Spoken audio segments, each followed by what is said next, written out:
Good evening.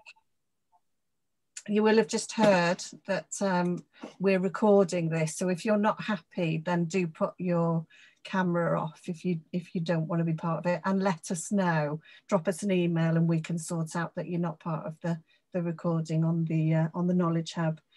My name's Debbie. It's me that will have been in touch with you some of the time as the network coordinator. So it's good to see some of you this evening. Thanks for joining us. Just a bit of housekeeping. Sessions recorded. As you know, Tyfu Cymru offers 100% funded training tailored to your business. So please do get in touch if there's any other support or training that you would like to access. Or if you'd like more information about nuts, then Tom's very kindly said that we can put you in touch with him after the session as well. So really helpful. Thanks for that, Tom. In terms of chat, for those of you who haven't been on a webinar before or one of our sessions, if you hover your mouse at the bottom, the bar will come up and you'll see a chat box in there.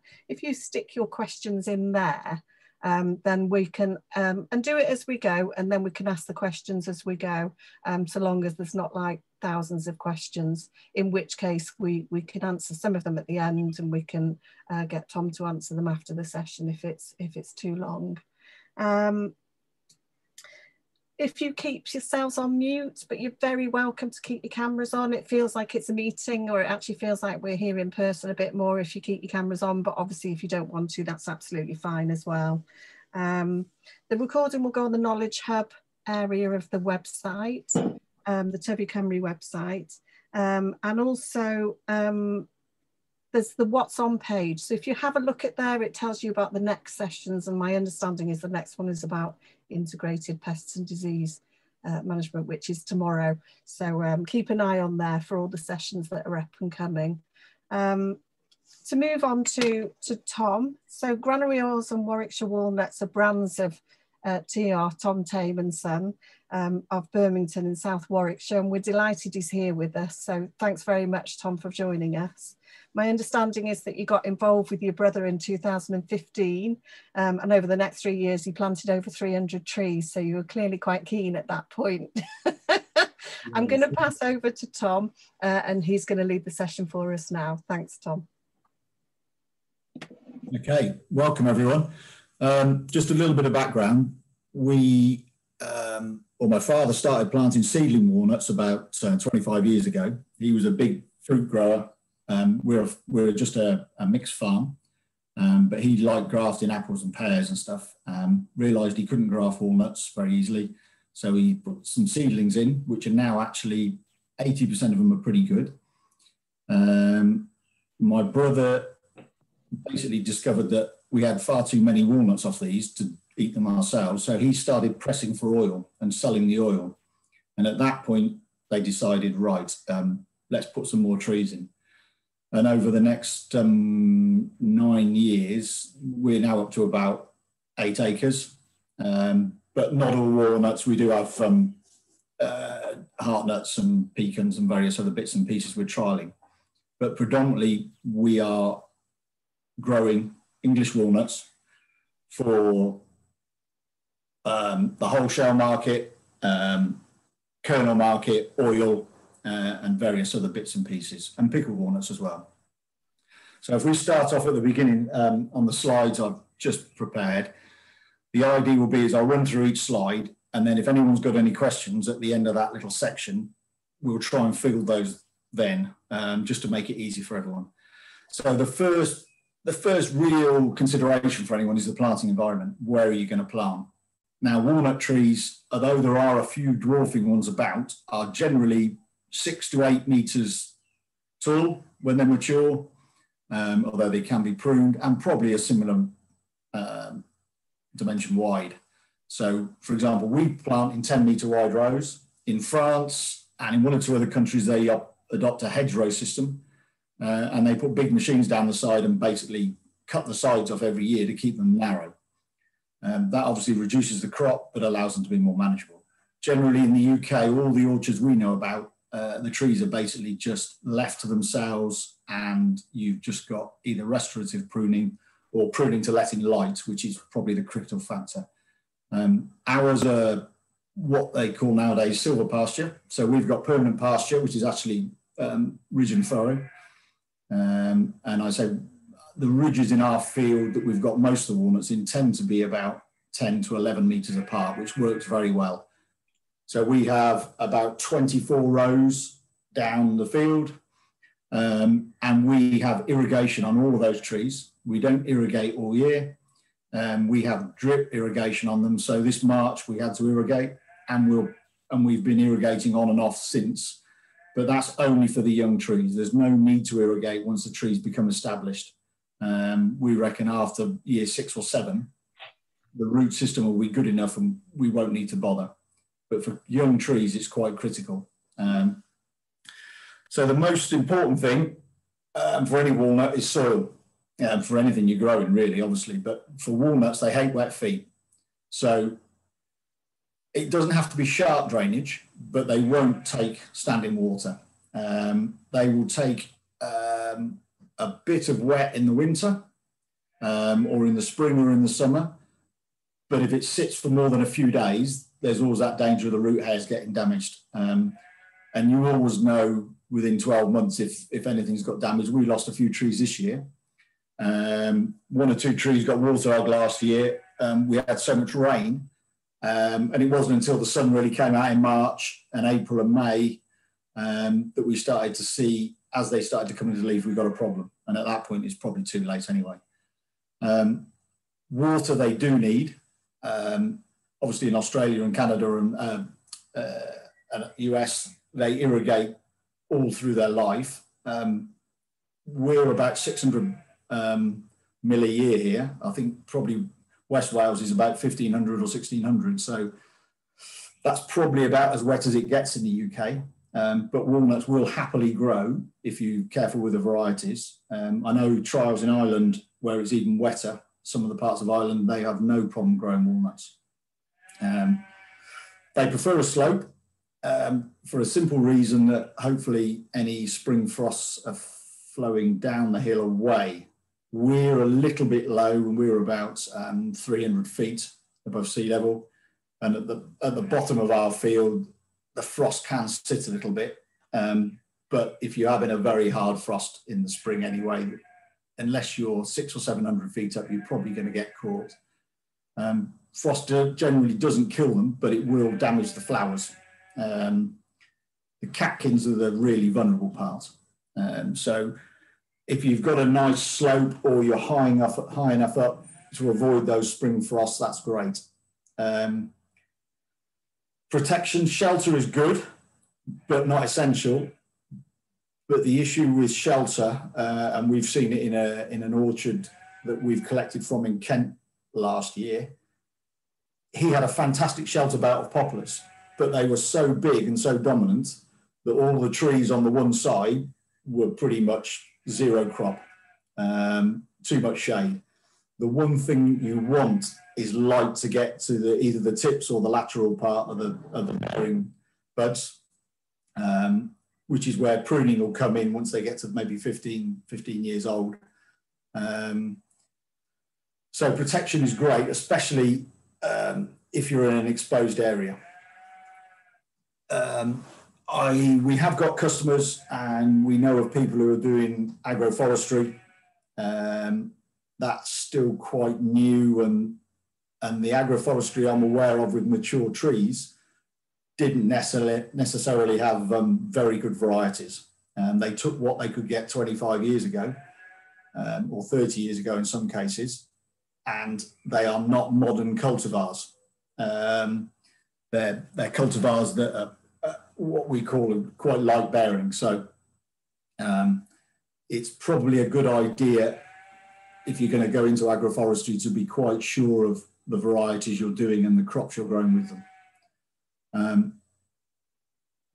Before I go on, has anyone got any questions before I just go on aspect or?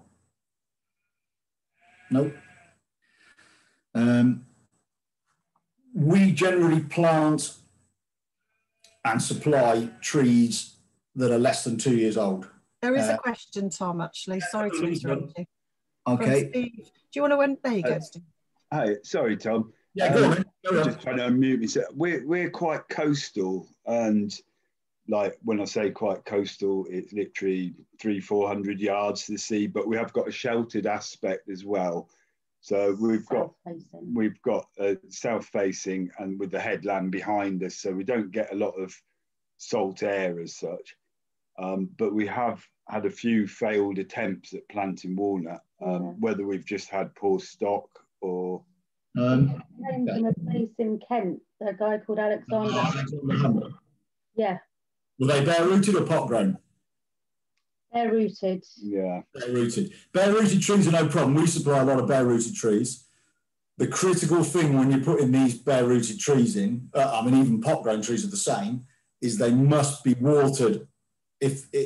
We would say probably every 3 or 4 days at maximum for the first 6 or 8 months, so that they can really get established. I would say salt spray wouldn't be an issue for you. What do you know? What varieties you put in? One of them was called Broadview. Broadview, right? Okay, so that's the one I would warn you off in the wetter parts of the country. Oh right, okay. It does produce nice nuts, but if it's really wet, it will get blight. And if you've only got 2 or 3 trees in your garden, it doesn't matter. But if you've got 20 trees, you might see a significant issue some years. Yeah. We connected some from a nursery in Kent, from an orchard in Kent last year, and we found the first lot of Broadview came off and were great. The ones that got a bit of blight hung on the tree, and when we got them off and then dried them, you could taste the difference. Right. So it had just been, there's no reason you can't grow walnuts there, but the trick to all of these, so same with every tree, is irrigation, weed control, and mulch. I would say mulching is almost more important than anything else. Okay. And it's a difficult thing because you put the trees in and you kind of think, right, great, they're in. and off we go kind of thing. And we've lost a lot of trees over the years forgetting to water. One year we put in 120 trees and we didn't have the irrigation ready. And it was end of September and it was 32 degrees and we lost probably 20 trees. Right. Yeah, we have had these extended sort of drought periods, haven't we? That have been a bit of an anomaly. Well, not so much an anomaly anymore, but no. Yeah. Well, so we had the one year where it was wet as hell till the end of April, and we didn't have any rain till November. So we were watering all the way through, and that will kill bare root. Well, it will kill any tree that's newly in.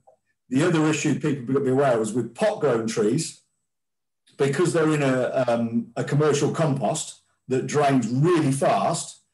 We're on clay, for example. So if you put that in a clay field, that water's gone almost instantly.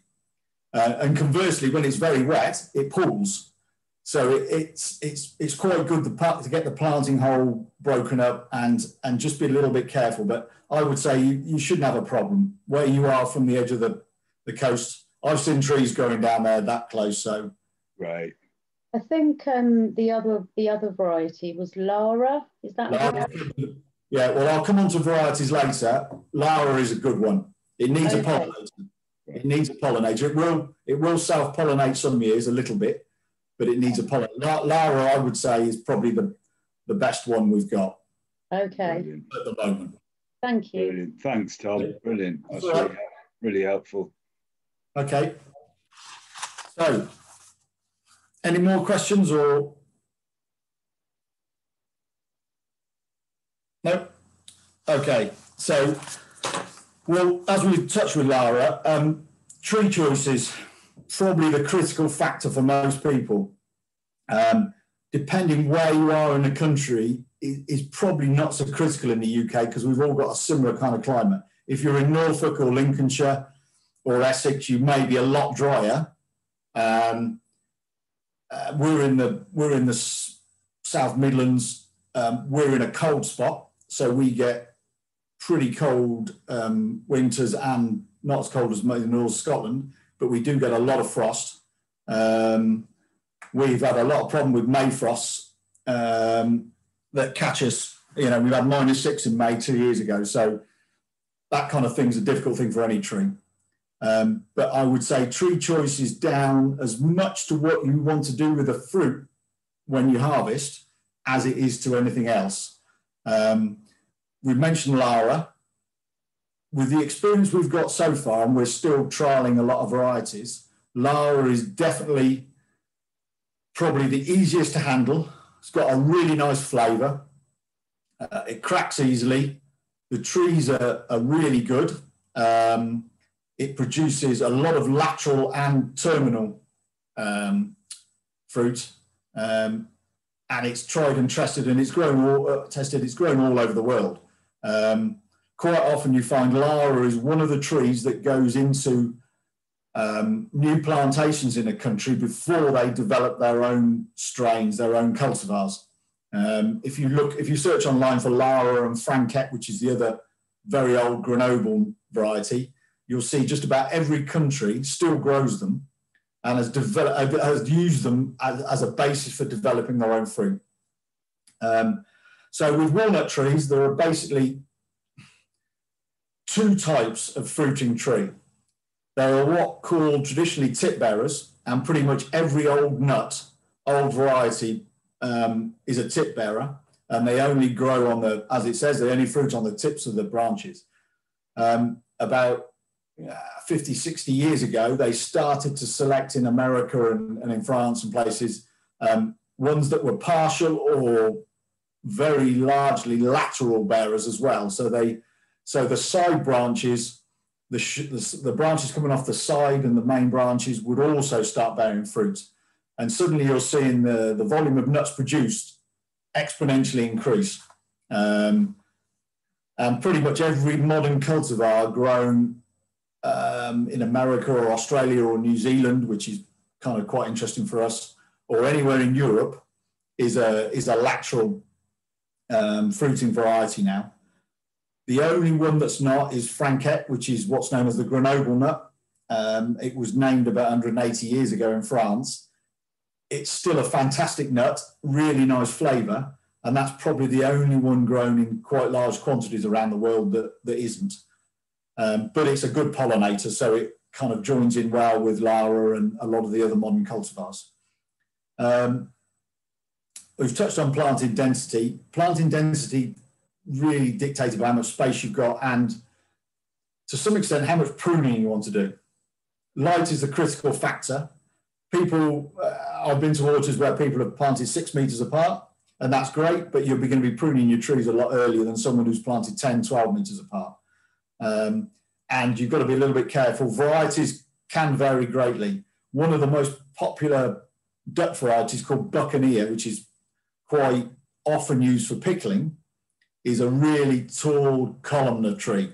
So it tends to go up faster than it goes out. Whereas one or two of the other cultivars don't go up so high, but spread massively across.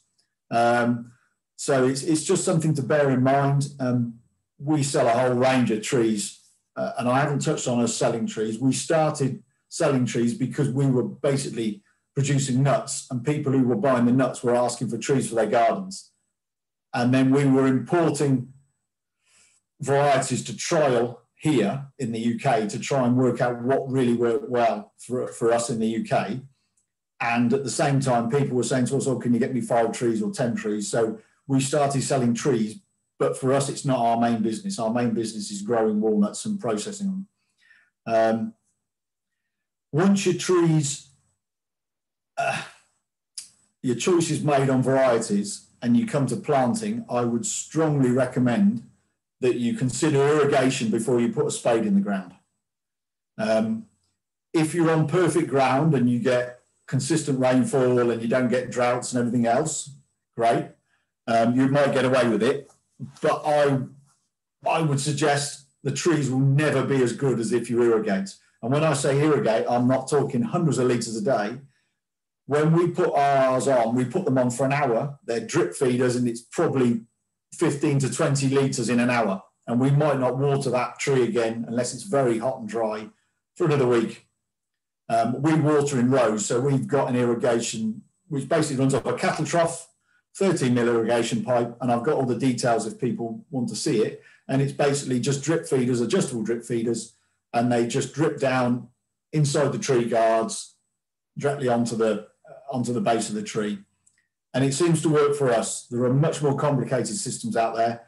And if you go down somewhere like the Dordogne, they'll have sprinklers up at waist height and they'll be watering the whole canopy floor. But we haven't got the climate to need that, I don't think. So the first year, we tend to always plant in autumn if we can. 1 or 2 years it's been too wet and we've had to plant in the spring, but I would always suggest go for autumn, because sod's law, you plant in March, it'll probably be a drought for 3 months afterwards and you'll be in a panic. If you plant in October, November, December, unless it's very wet, the tree's got a chance to establish. You might have to water once or twice if it's dry, but it gives you a chance without the pressure of a hot, dry season coming on you to get all your guarding and all your staking. Rabbits, deer, sheep, cattle, they all love walnuts. We graze sheep, and it is a bit of a nightmare. We use weld mesh guards.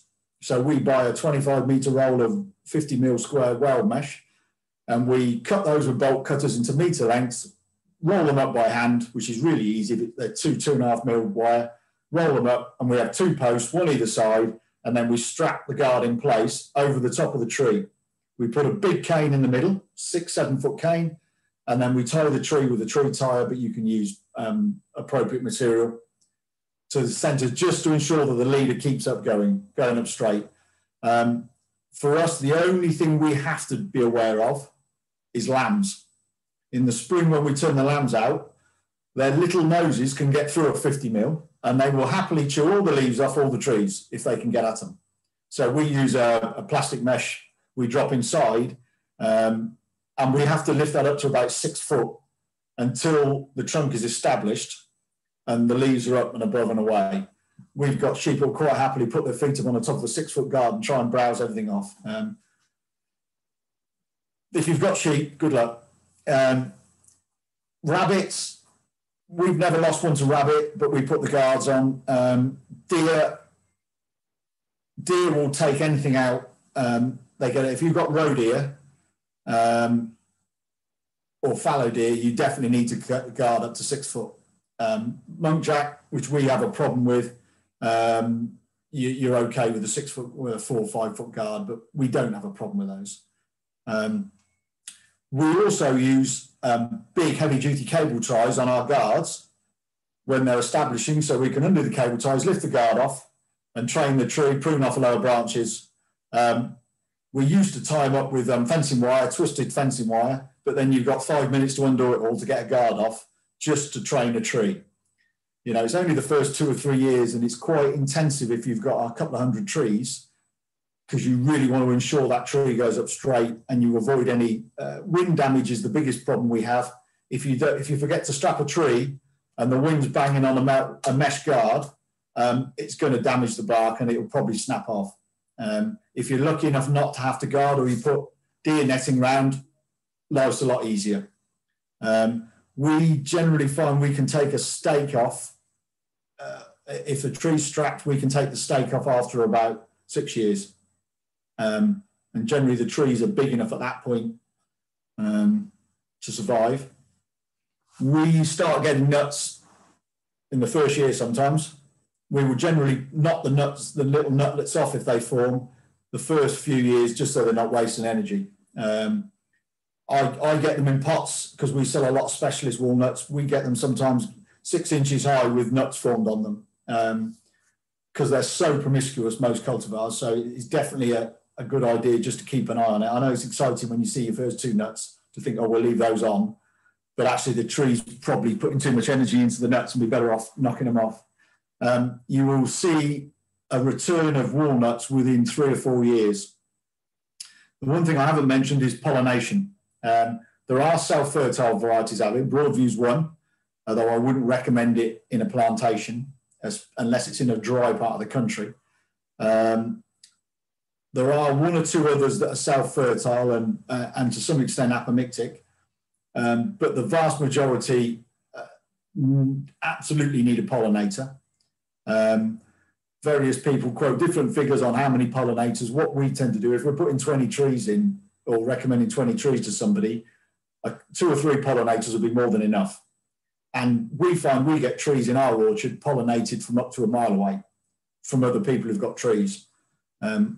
We've had years where all our pollinators are in the wrong wind direction because we're getting northerlies all the time, and we still have pollination. So they produce so many billions of grains of pollen that seem to swirl around.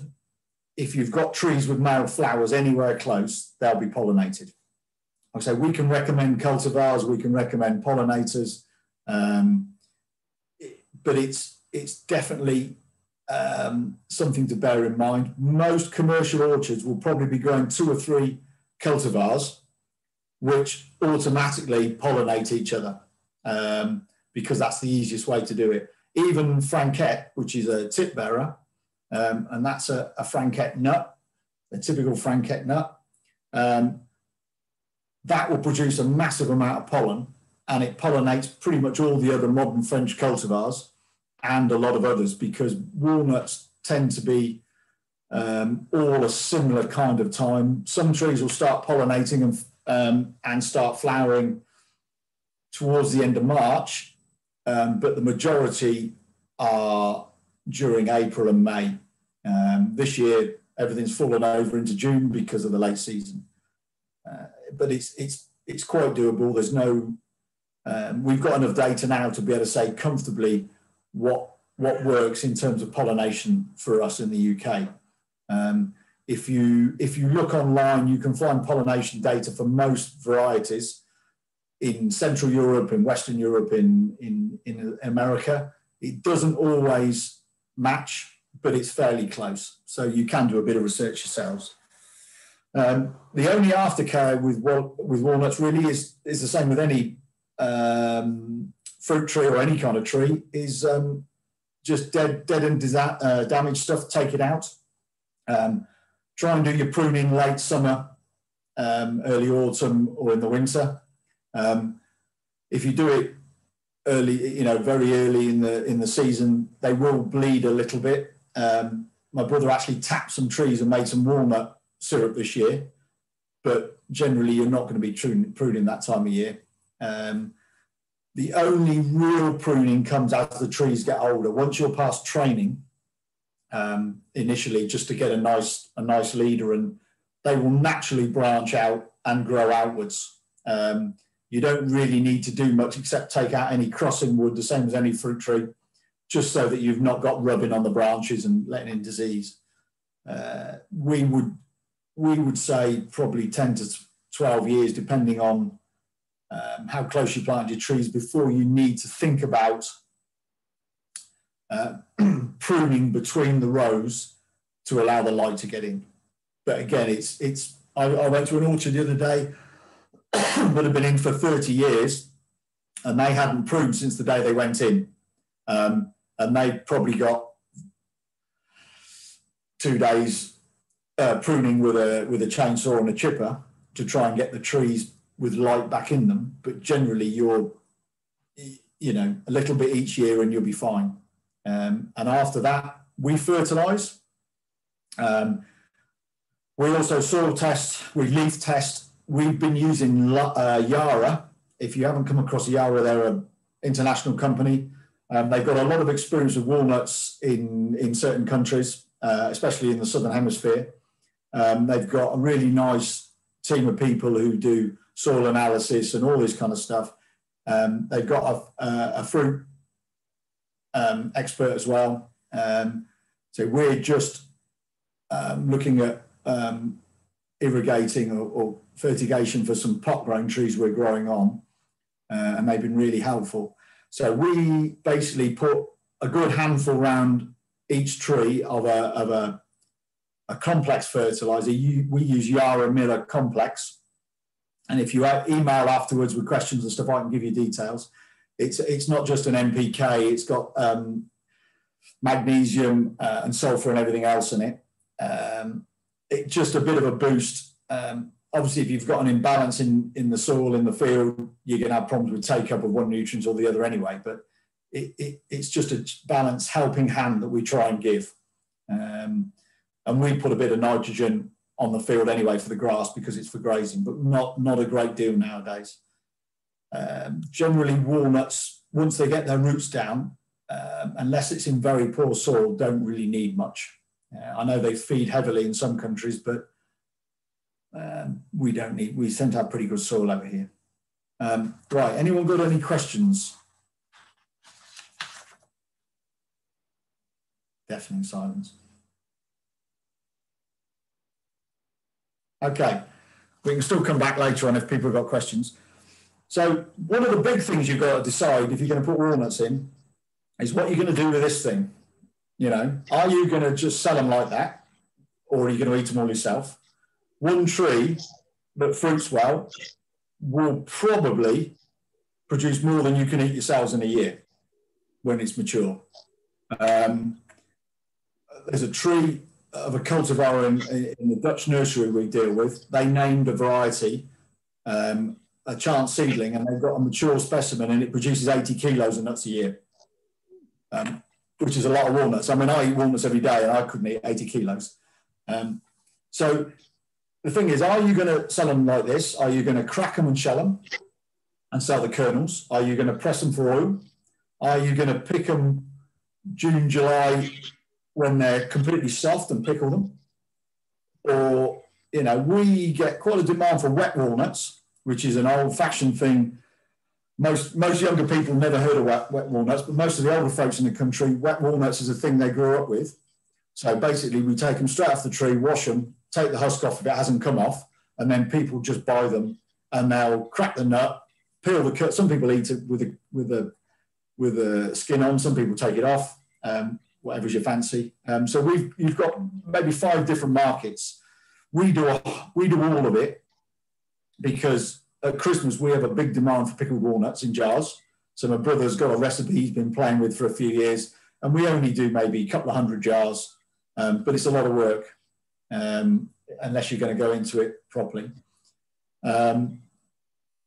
Selling for pickling, that's a great one, because all you've got to do is get the ladder out or your cherry picker out, pick a load of nuts and sell them, and you don't have to do anything else to them. You don't, rinse them off maybe, and that's it.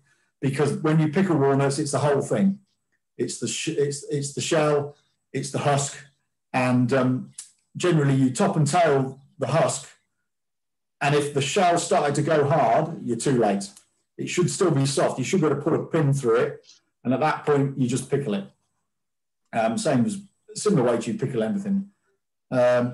We sell probably, I would guess, 70% in the shell dried. Probably the majority of the rest goes on oil. We can't produce enough oil. We're building another press at the moment, and we're looking at importing a different a hammer mill to try and grind them up properly when they're shelled to make it easy to press, because at the moment we have to do it in a big food processor and it's slow. We probably only press maybe, 300 or 400 litres a year, but we could probably sell 1,000 litres without trying, because there's such a demand. It's used in everything from aromatherapy, but, why would you waste something that lovely, putting it on your skin? It'd be much nicer. There is a big demand out there for walnut oil for salads and stuff and for cooking. Well, not hot cooking. So if you decide you're going to go down the dessert nut route, or you're going to press or anything else with a dried nut, the big thing is the processing. The first and probably the critical thing is those nuts must not be on the ground for more than a day or two. So we collect as they come off on our trees, although most of them are fairly young trees, but we do have a shaker, a vibrating rope that we put on and shake as well and bring them off. As soon as they're down, if they sit on the ground in their husk or out of their husk in wet conditions for more than 36, 48 hours, it'll taint the flesh. I'm sure you've all bought walnuts from the shop, and they're probably bitter. Make your tongue sore. That is because they aren't good. They've probably been left lying around, they've not been dried quickly enough, or they've been left on the ground, or they've been left on the tree because they haven't come off. So over the last 4 years, we've imported quite a lot of machinery, and we want to make a return on it. And we're gradually picking up business for that as well as our own. Collecting is the one issue we have. We use nut rolls, but longer term, when we start to go into full production, that's not going to work. It's just too time consuming and it's bad for your back. So we'll have to import a harvesting machine for that. We have got a washing machine. So we've got a machine we imported from Turkey, connects to a PTO on a tractor. We can chuck it on a trailer, we can take it anywhere. So it works quite well for us. And that will wash up to a couple of 100 kilos in 10 minutes. It will also dehusk at the same time. So anything that's got a husk stuck on it, and most walnuts, generally the husk will split, but we put them all in and we get something like that that comes out, albeit wet. We've got a big dryer. You can do your own dryer. I know one guy who dries everything on his Arga, so he's really unpopular with the rest of the family for about 4 weeks because he's drying walnuts all over the Arga, all around the Arga. But it's a difficult thing. You really want to dry these in a couple of days. It varies on percentage of moisture. We've got a moisture meter we use, and it's not an exact science, but we try to get down between 10 and 12%. Some countries say you need to be 8%. The French company we buy our machinery off, the Grenoble Nut, they always reckon 12%. If you get it down to that and then keep it cool and dry, it will easily last for 12 months, 2 years. So you've always got a crop you can sell or consume yourself. Once you've got them dry, which is the critical thing, what I didn't say, sorry, I'd say is once we've washed them, we actually put them on racks to air in a barn, but you could do it in the sun if it's dry, just for 24 hours before we put them in a dryer. We've built homemade dryers, and I can give people details of basically a giant wind tunnel we built with a hay fan on one end that just blows the air through, and that worked pretty well.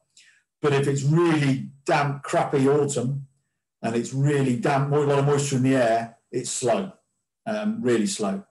So we've got a dryer. It's 2.5 by 2.5 by 3 meters, and it's got a fan that's about the size of a pallet that consumes about 8 bottles of gas, and it will dry most nuts within 24 or 48 hours. So we use that. Once we get to the dry point, we use IBCs to store them, try and keep the mice and the vermin out. And they'll stay in those IBCs in the cool until we come to either sell them or process them or whatever we do with them.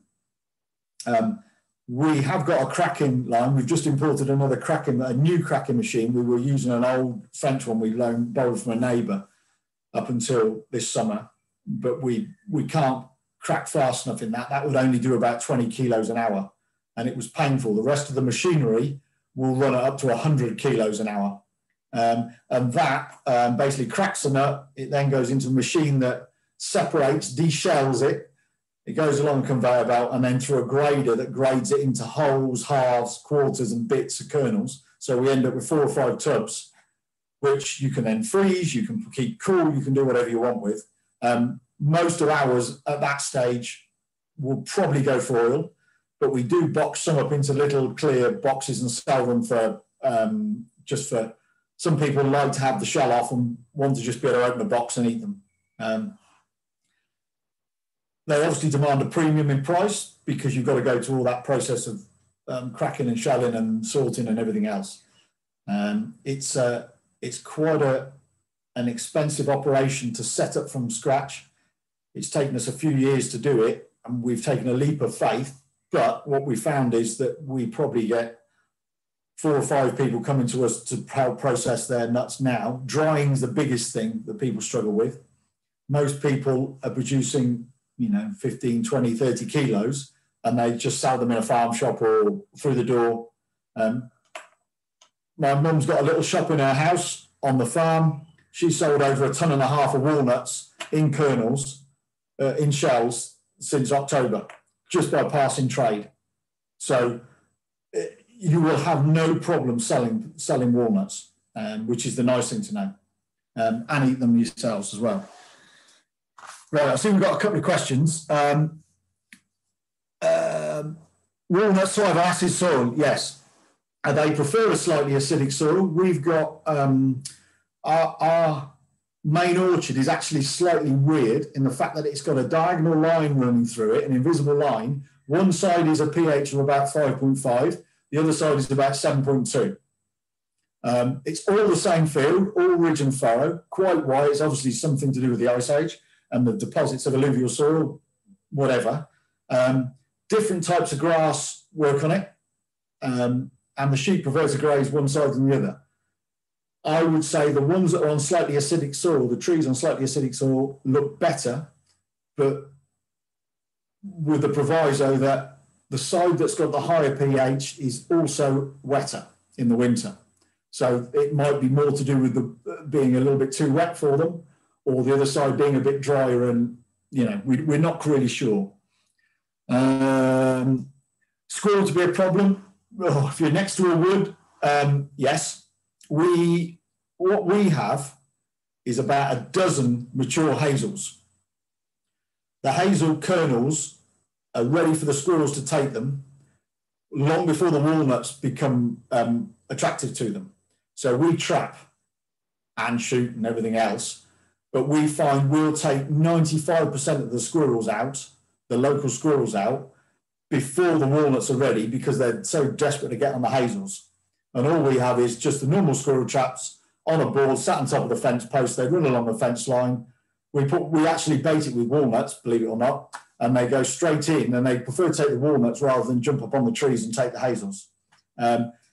If you don't trap or control in some way, half a dozen trees, you can have a problem. If you've got a couple of hundred trees, the squirrels can't eat that many. It's not going to be a problem. We did see at this nursery in Kent, and it's typical Kent orchard. He's surrounded by fruit trees and trees everywhere. So there's a big squirrel problem, and there's a massive difference between either end of the rows. Next to the hedgerows, there's virtually no walnuts come September on those end 3 or 4 trees either end of his rows, because the squirrels have decimated them, but they don't control. And to be honest, it'd be very difficult for him, because he's basically in Kent's one giant woodland in that area of fruit trees and everything else. I would say always do what you can. Can you DIY something for washing and husking? Yeah, we've done that. Wheelbarrows and brushes, cement mixers. Yeah, we tried that. It will definitely wash. I think you'd need to weld inside the cement mixer some ridges, some rough ridges, to give something to rub off any husks. So that I can give people details. We imported a Turkish one, and it is basically like a giant cement mixer upright. It's 1.5 meters across, holds about 800 kilos of walnuts if you wanted to load it fully. And the bottom and sides are basically bars that have got serrations in them. So everything turns around. We stick a hose in the top, connects to a connector on the top of the rim, so the water runs down and you get a green sludge coming out.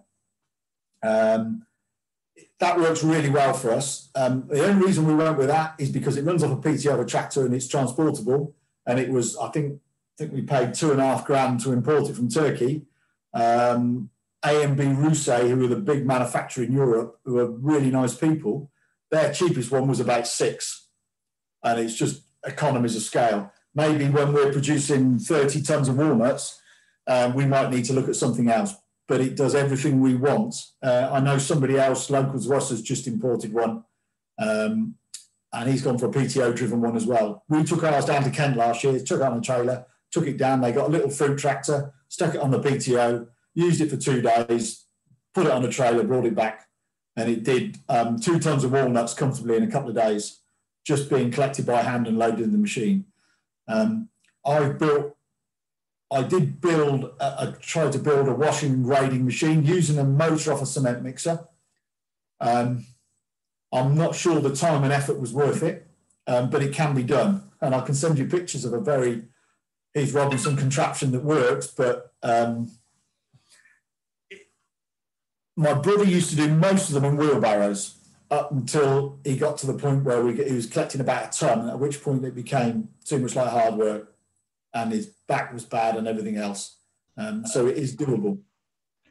Sorry, Tom. Carry on. Wheelbarrow, are you saying wheelbarrow on just hand brushes, like rough brushes? Yeah, or? They basically have a wheelbarrow, a big yard broom, and washed. Partly the issue we have is because we've got sheep in there, even though we take them out, you're going to pick up some muck, especially if you find them lying on the ground or you've rolled over them and you get sticks and stuff like that. You still have the issue of getting rid of the sticks and all the other rubbish you might have collected at the same time.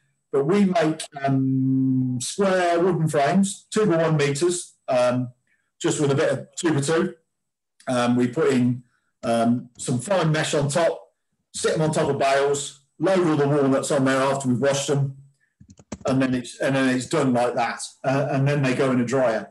If you've only got 10, 20 kilos, a wheelbarrow is more than adequate. Once you get over a couple of 100 kilos, especially if they're all one variety and they're all coming in one hit. We've got 52 varieties here, of which 12 of them we've got in commercial quantities, the rest are trialling. So we will never have everything in one hit. We will be spread from maybe the first or second week of September till the third week of October. But if you're in an orchard with 300 trees and they're all 2 or 3 varieties, a wheelbarrow will become a bit of a nightmare after year 5, I should think, or 6. So yeah, it can be done, but it's quite backbreaking. We use the nut rolls. Unfortunately, they're really difficult to get hold of good ones in Europe. Most of the ones you buy have got really crappy plastic handles or thin steel. What we do is we bought some decent nut rolls and rubbish handles, and once the handles broke, we bought, you've all seen Wolf tools with interchangeable handles. We buy a Wolf tool handle, which has got the quick release thing on it. We buy the cheapest implement possible, which is a little hoe. We cut that off and weld that onto the nut broom. So we've got removable handles that last forever. And we use those still because we haven't invested in a harvesting machine yet, because we're not at that stage. Although saying that, we collected 2 ton last year, which was quite hard work. But if you put in new orchards and stuff, you've got a little while to think about that. Okay. Right. I guess it's more a question of what other questions have you got now? I mean, I could give you a lot more detail on a lot of things, but it becomes too much. I don't want to overload. I've given you a lot of information already. And if people want to talk to me and email me afterwards, Debbie will give you the details, and you can phone me or email me or just fire questions at me. I get probably half a dozen emails a week through word of mouth. I get 2 or 3 phone calls a week through word of mouth.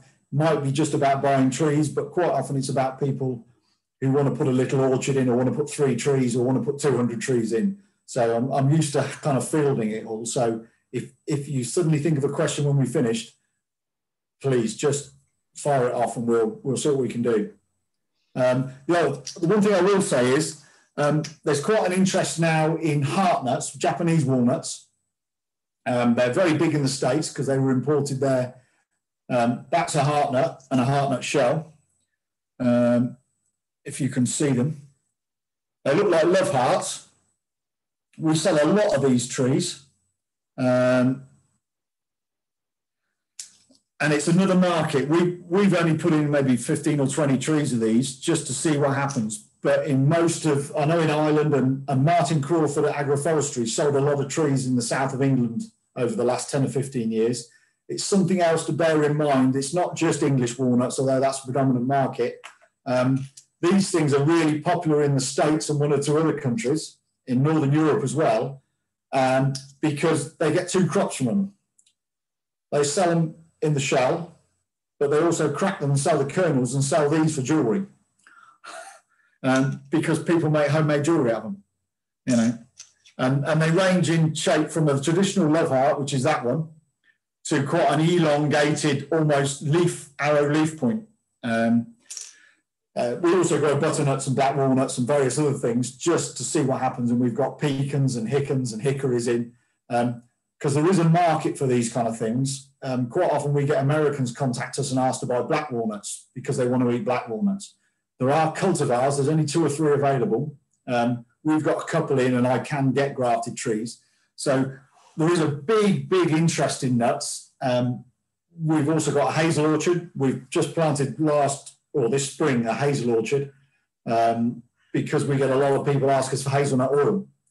They want to buy walnuts, and then they say, oh, can we buy some hazelnuts as well? And up to now, it's not something we've done, but they're probably a lot easier to look after, but they're an absolute nightmare to dehusk and stuff if you haven't got the kit, which another problem we'll have 5 years down the line. But the interest in nuts, I would say, just gets bigger every year, whether it's the health side. We had that article, I can't remember who published it. Somebody had done a study on Parkinson's and found that people who are eating walnuts had an improvement in their brain chemistry and their responses after eating walnuts regularly for a few months. So those kind of things get into the press, and then suddenly we find a demand. The big issue we always had was that British people only want to eat walnuts at Christmas. You know, we get contacted in November, December. People say, oh, I want to buy some walnuts for Christmas. And we'd be saying, no, you should be eating them all year round. What we found is a lot of the Eastern Europeans who live over here and work locally around to us, gardening and things like that, they come and buy walnuts every week. Their culture, and if you go into somewhere like Hungary and walk down a street in Budapest, there's walnut trees everywhere. They eat walnuts like we eat apples or bananas. The rest of Europe are really onto this. Rest of the world, really, we're probably one of the worst at consuming nut products daily. But it is becoming a big thing. I said Mum sold a ton and a half out of her kitchen this year. And that is all passing trade within probably 4 or 5 miles. So there is a market if you can produce a crop.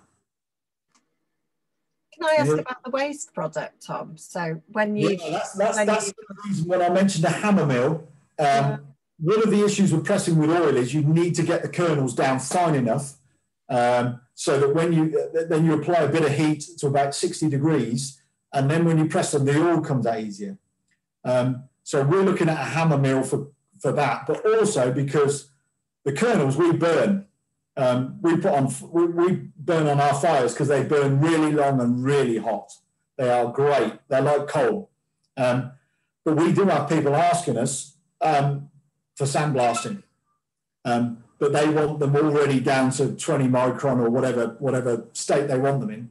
So the other reason for us looking at a hammer mill or having access to a hammer mill is because we've probably got, on average, 3 or 4 IBCs, so 3 or 4 cubic metre of walnut shells every year. And at the moment, we either use them as a mulch or I say we burn them. But there is a market for them. You won't get rich on it because if you look on eBay, you can buy a couple of kilos of walnut kernel for sandblasting for not a lot of money. But people do want the shells. I say we use them for mulch. You know, unlike mushroom compost or something, it doesn't disappear really quick. It takes a long time to break it down, and it keeps the moisture in the soil. So it's, you know, it does 2 good jobs. Kit for deshelling walnuts, hazelnuts. So the big issue with hazelnuts is the dehusking. The little round hazel that's grown in the continent isn't the most common thing over here. We all grow Kentish cobs or the big longer cob nuts that we see. Dehusking those, there are machines over here. The various people have got machines over here, and a guy who brings his up every year to us brings a dehusking machine with him. The cracking line we've got that handles walnuts, and I think pretty much every cracking line or shelling line can be adapted to handle hazelnuts. So he runs his dehusker and then chucks all his hazelnuts through our cracking machine and down the shelling line, and it works. Dehusking is a noisy, horrible business. It's the most disgusting, noisy thing you've ever seen. The dust is phenomenal because obviously they're dried at that point, and the husks of a hazel seem to hold a hell of a lot of dust. But it can all be done fairly easily. Germinating walnuts, yeah, just stratify them. You won't come true from seed. Like anything, I would say if you took 20 nuts off an average cultivar, you'd be lucky to find 3 or 4 or 10 years on that were fruiting and giving you decent fruit, which is why they're all grafted. For timber, again, people grow seedling walnuts for timber, but actually the majority are grafted even for timber. We're just hopefully, if DEFRA approve it, going to plant 8 acres of woodland, and it's going to be a mixed woodland, and we're going to put walnuts in there, but the timber walnut trees we put in are grafted. I've got a contact in the UK who's grafting some timber ones. They won't come true from seed, but if you want to have a go at growing them yourselves, especially for rootstocks, which is what we've done, just stratify them, 3 months or even 8 weeks probably in a fridge in some wet sand in a plastic bag, and then we pot them up. I put them in a propagator, but you can stick them outside and they'll be later germinating, but you'll have no problem with walnuts. Black walnuts, hickories you buy online, Carya Heartnuts seedlings, anything like that, anything you like that will germinate if you get the conditions right. Give it the right amount of cold and off you go. I can feel a visit coming on. Well, we do have a lot of people come and look around, and anyone's welcome. I know 1 or 2 of you have already been up. I've supplied trees to some of you. Some of you have been up and had a look. You're more than welcome. Give me a shout, and you can come and have a look around and see what we do and see what we've got right and what undoubtedly we've got wrong, because we're learning as we go with this. One of the big things for growing so many varieties for us is that when we started, no one had got a Scooby-Doo what worked in the UK. All they could say was, well, there's a guy in Kent growing these 4 varieties, but he's growing those 4 varieties because those are the only ones he could get, or those are the bloke in France, the Lalande nursery or whatever, whichever one it was in France, said, oh yeah, these are the best ones, take these. Frost is definitely an issue anywhere in the world with walnuts, but otherwise it's more a case of finding a variety that works well in your kind of microclimate. Most of the UK is similar kind of climate, but very much different in terms of wet to dry, but temperature range is fairly close. Pecans and Hickens. We've had a really crappy few years, if I'm allowed to say that, because we've had a hell of a lot of spring frosts. Pecans and Hickens and all the Carya come out a bit later than the Heartnuts, but they're at the same time as kind of the mid-season walnuts. So if you get frost end of April, early May, they get stopped. Our Pecans and Hickens now are getting going. Some of them are 5 or 6 feet, but all the Carya species really start to look worrying because they prefer to put a taproot straight down. It's one of the big problems with Carya is that they can't stay in a pot too long, because if the taproot gets really damaged, they've had it. So you get them in young and they kind of sit there for 2 years looking really sad and not doing anything. But what they're doing is putting the taproot down 2-3 meters and then they'll start to grow. So ours are starting to go. I'm hoping some of the cultivated pecans and maybe 1 or 2 of the hickories, Hickens are probably a bit later, we should start to see fruit in 3 or 4 years, I hope. The guy in Holland who's got the national collection we get them from, he's had fruiting Carya, so pecans, Hickens, hickories for about 10-12 years now. He started to get fruit 8 or 9 years into his, so they definitely grow in our climate because we're no worse than them. Sycroft is a Czech variety. It's a red nut. We do a lot, as some of you will know, we do a lot of red kerneled nuts. There's a big market for red nuts. This year I've managed to get hold of some varieties that are slightly later. Sycroft is what we would class as an early interleaf variety. So it's a devil for late frost unless you're in the right position. We had nuts off ours. This year, May was such a god-awful cold month, we won't have any red walnut kernels, or maybe a couple, but nothing much. They're all growing well. I would say all the red nuts, the ones that I've tried, slightly sweeter than a normal walnut. But you're growing them really to sell as kernels and sell them for us. When we start to get a crop, we'll be looking to sell them to patisseries and cake makers and stuff like that, because along the Danube, Delta, Austria and places like that, you see them in the patisseries as decoration. They are nice to eat, but they're not prolific. How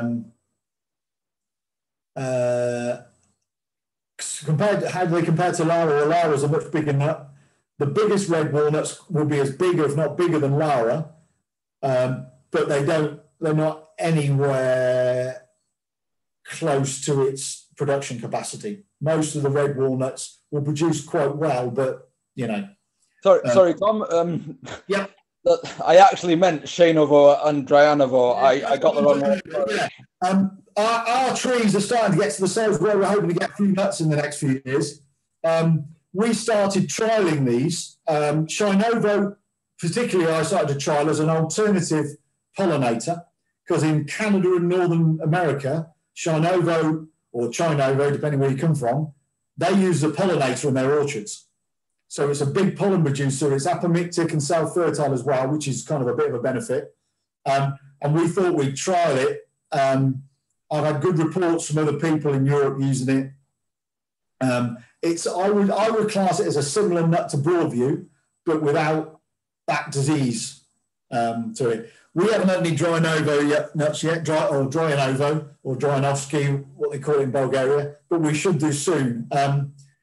The German guy I buy them from Bulgaria, he's sold them all over Europe, and he really rates that as Dryanovo and one or two of the other modern Bulgaria cultivars as much better than Plovdivsky and Provlavsky, which are the two Bulgarian cultivars that have been in production or available in the UK for the last 20 years. And we've collected those nuts from orchards, and they're really nice nuts. And he swears blind that these are better cultivars. They're more modern, heavier producing, and just as good, if not better, nuts. So we've got good, high hopes for those, I think. They should be good nuts. West Wales, any of the modern cultivars that aren't susceptible to blight. I would anything that mentions that it is susceptible to walnut blight, I would steer well clear of, unless you're putting one tree in your garden, because you'll have more nuts and you know what to do with, and the ones with blight you don't need to bother. Broadview is the one traditionally sold in garden centres in the UK, partly because Nick Dunn at Frank Matthews, that was the one everyone was asking for, and that was the one they were supplying. It's originally, it was selected in the Ukraine, and then the guy emigrated with all his seedlings to Canada and named it over there. And because it was self-fertile and a bit apomictic and quite a good producer, it became the go-to nut for gardens and small plantations all over the place. We've got about 70 trees in, which we think was probably a mistake. In good years, it's a great nut. And the kernel tastes really nice. If it's a wet year and you get blight, it's not got such a good flavour, and it can be an issue, so we press it for oil in that case. If anyone asks us now what cultivar to plant commercially, I would say Lara, Fernor, Fernet, Franquette are the four to go to. Fernor and Lara for production. Fernet produces just as many nuts, but it's a really good pollinator, and Franquette for a good pollinator. If anyone was putting more than 30 or 40 trees in, I would always go with those because of the just because of the sheer production value, and we know when they're processed, they produce really good nuts. And it's a cheaper option. We supply those bare rooted, for example. you can supply those in quantity bare-rooted and establish an orchard much cheaper than pot-grown walnuts. And the ones we get have got rootstocks that are probably between 1.5 inches and 2 inches in diameter. So they go like stink. Last year we had a lot of our young Fernor and Lara that we put in that winter got hit by -6 in May. Killed them all, they all went black. They put on 1.5 meters of growth before September. So they're pretty resilient, and because the rootstocks are so big, they go really well, and they're tried and tested around the world. Fernor is planted a lot in Eastern Europe, where they get very, very cold winters, because even down to -20, it will still retain 80% of its dormant female flower buds and still produce. So we're finding more information on that all the time, but oil varieties, the one we're trying to work with, but we've not got a crop from yet, is Vor10, which is a Bulgarian one. It apparently has 79% oil content. We haven't got to that stage yet. We generally find, even with our not yet improved pressing, I would say, we can get more oil. We get probably 50 to 55% oil. We reckon when we get a decent mill and mill it, we'll probably be getting closer to 60, 65% oil. But there are varieties out there that claim to be 70, 75, even 80%. What we don't know is, what's their microclimate? What's their climate going to be like compared to us? Are we going to be 20% worse? Are we going to be 5% better? You will always get, from a commercial variety, at least 50% if you're pressing anything like half decently. And we used to call it roast oil, but now we don't. We add a bit of heat. So my brother's actually got a big stainless steel barbecue. So once the kernels are chopped up, minced up, they go onto this stainless steel bit of, with a gas burner underneath it. It heats them to about 55, 60 degrees, and then they go straight in the press and press out. We used to filter all the walnut oil, which is an absolute nightmare, but we're finding all the customers don't want it filtered. They want it just as it comes out. So we go to farmers markets with a 20-litre container with a tap on it, and people bring their bottles, or they buy a bottle, and they want it straight as it comes out the nut. They don't want it filtered. So it's not a complicated process pressing for oil. We've just built a prototype press, which is basically a great big steel box, very heavy steel box, with a 100-ton hydraulic jack on it. And we're trying that at the moment just to see how it compares. We've got a German helical screw one we've used for a few years, but we don't know yet quite where the balance lies. The ones you see on the videos in France, they've got those big old hydraulic rams that are about that big, come up through the floor with great big boxes on them. So we're using the same principle as them, just that these guys have been doing it for a couple of 100 years. So they're a bit better at it than we are at the moment. Pound for pound, I would say selling for oil is probably the biggest margin if you're efficient at producing the kernels and drying them and everything else. The biggest profit margin is selling them for pickling, probably, because all you do is pick them off the tree and sell them. That's it. I think we could go on all night, but I'm aware of the time. Obviously a really engaging and interesting subject, and I'm wondering if people still have burning questions. If they want to send them to me or Sarah at Tovey, we can forward them on, or give them your email address, and you could kindly answer. Whichever way, we can do it. You can either collate a load of questions and I'll answer all in one go, or if people just want to email me or phone me, whatever. Brilliant. And other networks.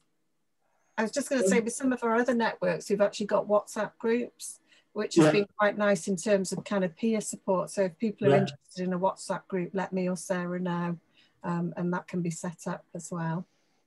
Yeah. Well, we all want to encourage everyone to eat more walnuts because it's good for all of us. We get more business. Everyone's healthier. I mean, I eat walnuts every day, and probably eat too much cheese with them, but that's another thing. It's really nice.